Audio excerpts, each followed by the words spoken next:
ഇവിടെ കയറണം. മംലക്കത്ത് സൗദിയ, ഈ മംലക്ക കയറണം സ്കൈ സിറ്റിയിൽ. അടിപൊളിയായിക്കോ. 99ാമത്തെ നിലയിൽ കയറി കഴിഞ്ഞാൽ നല്ല അടിപൊളിയായിരിക്കും. അതിപ്പം കളറ് മാറുവേ, അതാ അടുത്ത കളർ മാറി. നല്ല അടിപൊളിയായിരിക്കും. ഇത് നമ്മളെ റിയാദിൻ്റെ സെൻട്രലാണ് ഉള്ളത്.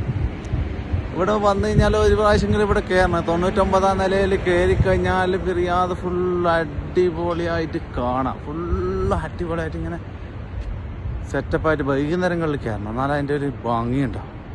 മരണമാസമായിരിക്കും വൈകുന്നേരം കയറി കഴിഞ്ഞാൽ. 99ാം നിലയിൽ കയറി കഴിഞ്ഞാൽ വൻ സെറ്റപ്പായിരിക്കും. അടിപൊളിയായിരിക്കും. കിടുക്കാച്ചായിരിക്കും. ഇതാണ് മോനെ അൽ മംലക്കത്തു സൗദിയ. കണ്ടാ കളറ് മാറാതെടോ. ഒരു റെഡും കൂടെ വരാനുണ്ട്. അതൊന്നും വരാതെ വരുന്നില്ലല്ലോ.